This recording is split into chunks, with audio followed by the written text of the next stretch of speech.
गणपती बाप्पांचं आगमन झालं की त्यानंतर त्यांच्या पाठोपाठ येतात त्या गौरी. विदर्भात यांना महालक्ष्म्या म्हणतात.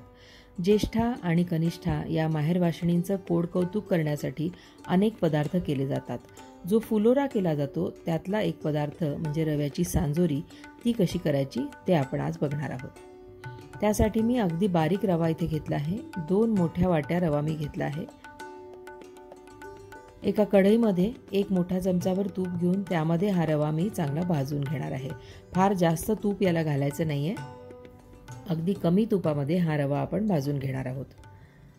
रव्याचा रंग बदलू द्यायचा नाहीये, पण त्याचा कच्चेपणा मात्र गेला पाहिजे इतपत हा रवा आपल्याला भाजायचा आहे. या सांजोरीची विशेषता अशी आहे की याचं वरचं आवरण सुद्धा रव्याचंच असतं आणि आतलं सारण सुद्धा रव्याचंच असतं. ही रेसिपी माझ्या मेहकरच्या आजीची आहे, जी खूप सुगरण होती आणि अतिशय सुरेख सांजोऱ्या करत असे. आता हा रवा भाजला गेलाय 5-6 मिनिटांमध्ये. एका भांड्यात काढून हा आपण गार करून घ्यायचा आहे. पारीसाठी पण रवा भिजवून घेऊया. तोच बारीक रवा 2 वाट्या मी एका बोलमध्ये घेतला आहे. त्यामध्ये 4 चमचे इतका मैदा घातला आहे.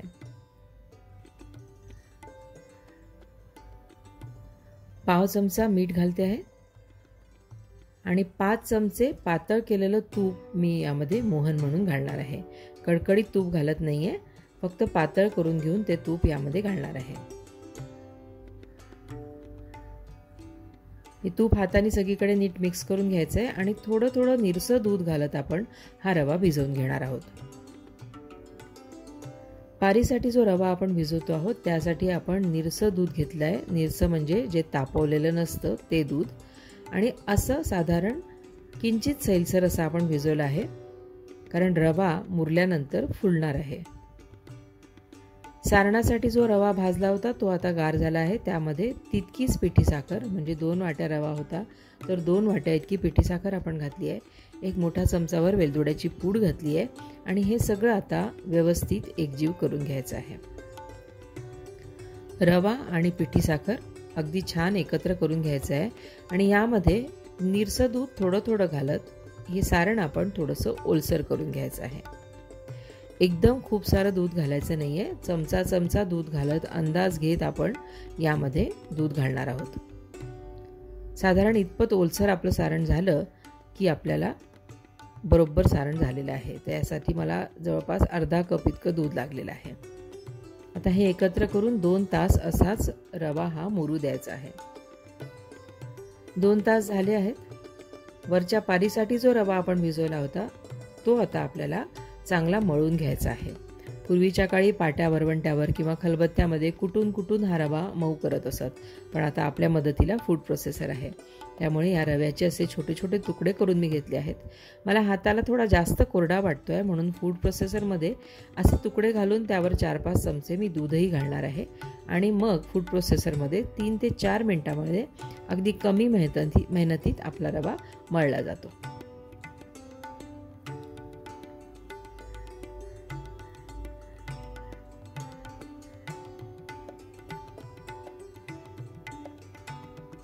रवा मळला गेला की अशा प्रकारे त्याचा आतल्या आत एक गोळा तयार व्हायला लागतो. आता हा गोळा आपण काढून घेणार आहोत आणि किती छान मऊसर झाला आहे बघा. अगदी जसा आपल्याला हवा आहे तसा. आता याची पारी लाटून यामध्ये सारण भरून आपण सांजोरी अगदी सहजपणे तळू शकणार आहोत. फार जर कडक रवा असेल तर सांजोरी फुटण्याची शक्यता असते. हाताने पुन्हा एकदा मी हा सारखा करून घेतलाय आणि 2 मिनिटं परत झाकून ठेवून जरा सारण बघूया. 2 तासानंतर हे सारण आता खूप कोरडं झालं आहे. रव्यानी सगळं दूध शोषून घेतलेलं आहे. तर हे हाताने अशा प्रकारे थोडंसं आपण मोकळं करून घेऊया. याला पण आपण फूड प्रोसेसरमध्ये घालू शकतो, पण हाताने हा सहजपणे अगदी मोकळा केला जाऊ शकतो. आता यावर पुन्हा थोडंसं निरसं दूध घालून आपण हा ओलसर करून घ्यायचा आहे. अगदी 1-1 चमचाच दूध घालून अंदाज घेत आपण हा मिक्स करायचा आहे. खूप एकदम दूध घालायचं नाही. फार जास्त जर सारण ओलं झालं तर सांजोरी आपल्याला नीट करता येणार नाही. 2-3 चमचे दूध घातल्यानंतरच बघा सारण छान मऊसर झालेलं आहे. त्याचा असा लाडवासारखा गोळा वळता येतो आहे, म्हणजे आपलं सारण परफेक्ट तयार झालं आहे. आता महालक्ष्म्यांच्या फुलोऱ्यासाठी 16 सांजोऱ्या लागतात म्हणून मी असे छोटे छोटे 16 गोळे करून घेतलेले आहेत. आणि वरच्या पारीसाठी जो रवा भिजवला होता त्याचे पण मी असेच प्रकारे 16 गोळे करून घेणार आहे. उरलेलं सारण आणि उरलेल्या पारीचं पीठ आहे त्याच्या सांजोऱ्या मी नंतर करीन. पहिले 16 सांजोऱ्या करून आपण बाजूला ठेवणार आहोत. अशा प्रकारे जाडसर पारी मी लाटून घेतली आहे. यामध्ये आता सारणाचा एक गोळा भरून डाव्या हाताने रवा थोडा थोडा वर आणत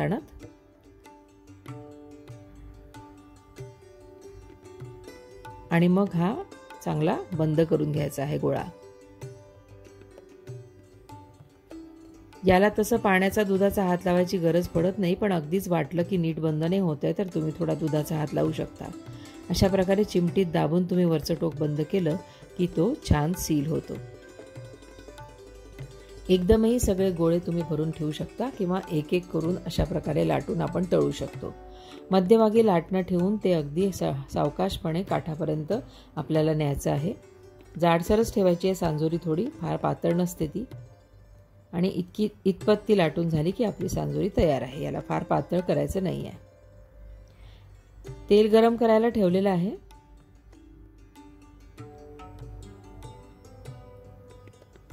दुसरी पण एक सांजोरी तोपर्यंत आपण भरून घेऊ. तेल थोडंसं तापतंय तोपर्यंत दुसरी सांजोरी पण आपण भरून घेणार आहोत. पारी लाटून न घेता हाताने सुद्धा आपण ती थोडीशी गोल वाटीसारखी करून घेऊ शकतो आणि मग त्यामध्ये अशा प्रकारे सारण भरू शकतो. सारण भरताना जे आपण छोटे गोळे केले आहेत तो थोडासा मोडून आपण त्यामध्ये तो गोळा भरणार आहोत. कारण चुकून एखादा खडा राहिला तर पारी लाटताना ते फुटेल आणि मग तेलामध्ये सांजोरी पण फुटेल. म्हणून सारण थोडंसं मोकळं करूनच आपण या पारीमध्ये भरायचं आहे.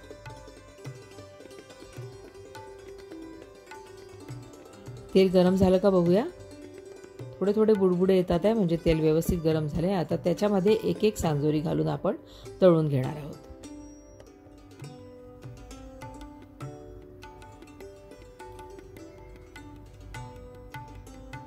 अशा प्रकारची एक तळणी पण मी जवळ ठेवत असते. अगदीच चुकून माकून जर का सांजोरी फुटली तर ती या तळणीमध्ये ठेवून मग आपल्याला तळता येते, म्हणजे तेलामध्ये सगळीकडे सारण पसरणार नाही. तशी वेळ येणारच नाही, सांजोरी आपली अजिबात फुटणार नाहीये, पण तरी हाताशी अशी तळणी नेहमी ठेवावी, म्हणजे वेळेवर धावपळ होणार नाही. सांजोरीवर अशा प्रकारे वरून थोडं थोडं तेल आपण उडवत ही तळून घ्यायची आहे.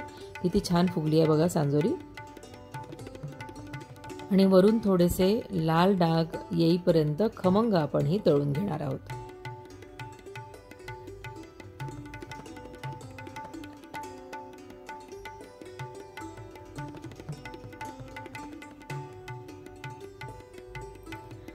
अशाच पद्धतीने बाकीच्याही सगळ्या सांजोऱ्या आपल्याला करून घ्यायच्या आहेत. महालक्ष्म्यांच्या फुलोऱ्यासाठी बरेच प्रकार केले जातात. 2-3 प्रकारचे लाडू, सांजोऱ्या, करंजा, गणपती बाप्पा असतातच म्हणून त्यांच्यासाठी पुन्हा मोदक, पाळणे, झोळणे, वेण्या असे खूप प्रकार केले जातात. हे पदार्थ करायला स्किल लागतं, पण करत राहिलं तर अगदी सहज जमतात आणि चवीलाही हे पदार्थ फार उत्कृष्ट लागतात. तर आपली सांजोरी आता तळून तयार झालेली आहे. ती एका चाळणीमध्ये काढून घेऊया. या सांजोऱ्या अजिबात तेलकट होत नाहीत आणि तुम्हाला आवडत असेल तर तुम्ही या तुपामध्ये सुद्धा तळू शकता. पूर्वीच्या काळी तुपातच तळत असत.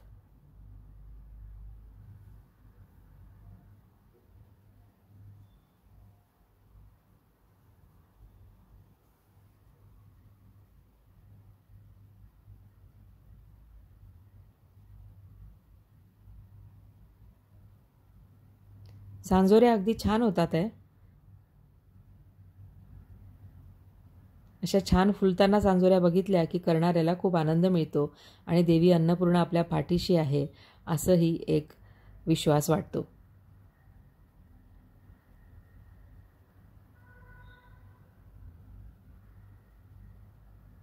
एक एक करत आपण सगळ्या सांजोऱ्या तळून घेणार आहोत आणि आपल्या फुलोऱ्यातील सांजोऱ्या तयार होणार आहेत.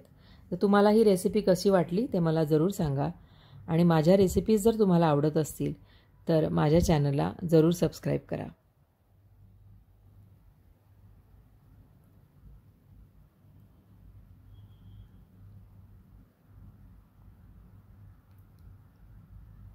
तुमच्याकडे तुम्ही गौरीसाठी किंवा महालक्ष्म्यांसाठी काय काय पदार्थ करता ते मला कमेंट सेक्शनमध्ये नक्की सांगा. धन्यवाद.